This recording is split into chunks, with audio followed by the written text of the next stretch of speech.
let's see. Yes, looking amazing. All right, time to take it out.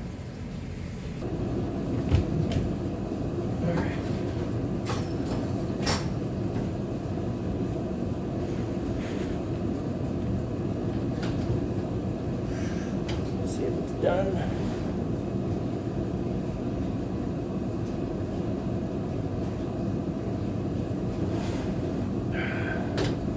Not done yet. Did a little poke check, still too doughy. Alright, time to check it again.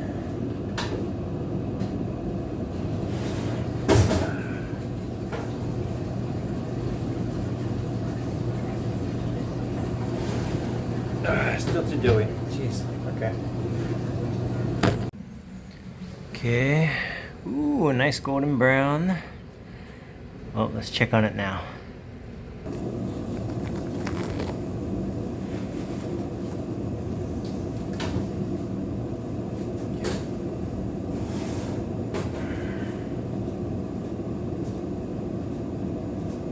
Okay, done.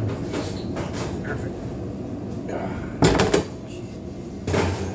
Extremely heavy, very hot.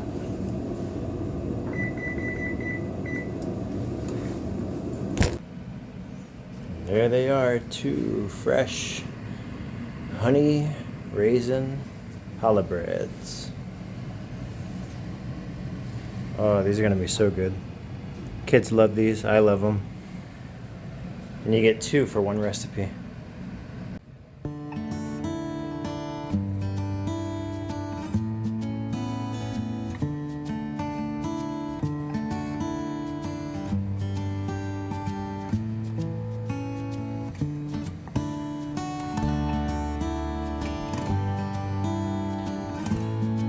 Couldn't help it but finish the challahs. So, tomorrow's my son's birthday. I decided to bake him a chocolate cake. So, now that's in the oven now. 2 square trays. Those will be stacked on top of each other for his birthday cake. We'll see how it goes.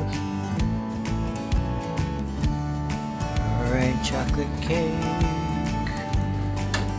Oh man, that looks good. Alright. Oh yes, chocolate cake. I found this recipe about 5 minutes before starting. But it looks incredible. Look at the detail in that. That is actually really well done. Very happy about this recipe. Initially it was unintentional, but I did use 2 different kinds of baking pans. And so, you get a nice comparison of the quality between the stainless steel and the regular nonstick. This one is the nonstick, this one is the stainless steel. As you can see, the edges are much better, there's no burning. Of course, at the edge of a pan, you're always gonna get a little crisp, but not as bad as this one with the nonstick pan. And that just goes to show the quality of materials you use whenever you're cooking, baking, doing anything really does matter. Okay, here I am cutting off the top of the cake, just a thin layer so it can evenly stack. Otherwise you get this rounded effect on top. Undesirable, so this little bit of sacrifice on top is necessary. Even though it does take away some of the chocolate goodness, it actually helps the outcome look very good. So just trimming it off with this knife and setting it aside for an after baking snack. Of course, I will not let it go to waste. Checking to make sure that it's nice and flat and looks good to go. So, gonna start adding some homemade icing. It's a little thicker than I wanted, but on the bright side, once it hit that warm piece of cake, it did begin to melt a little bit, enough to actually be able to spread it. So I'm just putting a little bit here in between the layers to get a little binding material. That way it doesn't slide off of each other. But here I am very evenly, or trying to be even, spread the icing, speed that up. And as you can tell, I didn't get enough to cover the entire top of this cake in particular because I was just trying to bind it and, you know, Binding agent enough is all that was necessary. So get it evenly as much as possible, clear the edges, so that way it looks good once it's stacked. Of course, if you have enough icing, you can do the entire thing, but I was low because we didn't make enough icing for this. Trying to add more detail to the top portion, which you see me here taking out. Use a chopstick to kind of clear the edges. I have a big enough hand, so I just turn it over, tap it on the bottom, comes right out. Delicious. And this will be added right on top there. As such, just place it and good to go. Here I begin piping the edges with a little bit of icing, just to cover that split. Not much for design, more for practicality, but we will make it look very neat. Connecting these two top pieces. Now the main reason for making this homemade cake was I'd made a promise to my son to get him a chocolate cake. I wanted it to be healthy. Yes, chocolate cake can actually be healthy. And so I decided to make it from scratch. That includes the icing, the cake itself, even the design. We have a particular bakery near our home that actually sells pretty decent cakes.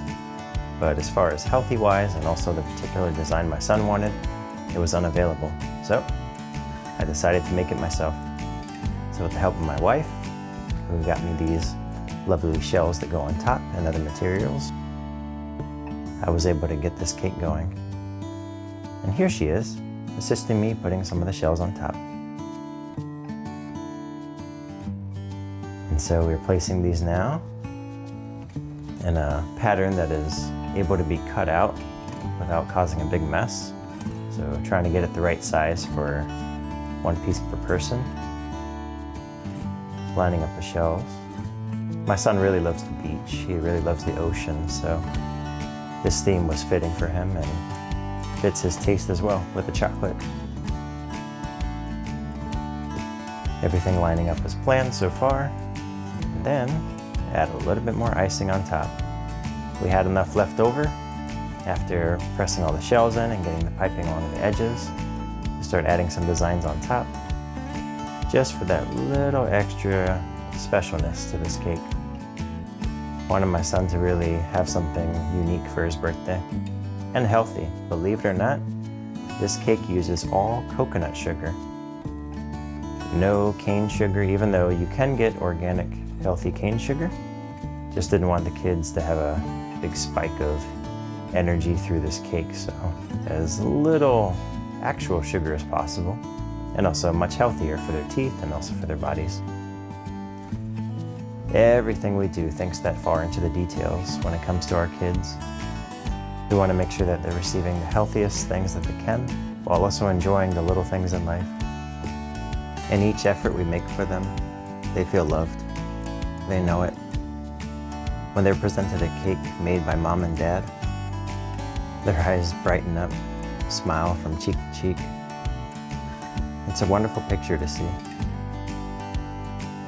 They feel the love of each and every effort that you put into anything that you do for them. So make sure to put those efforts in for them. Your efforts will impact your kids for the rest of their lives.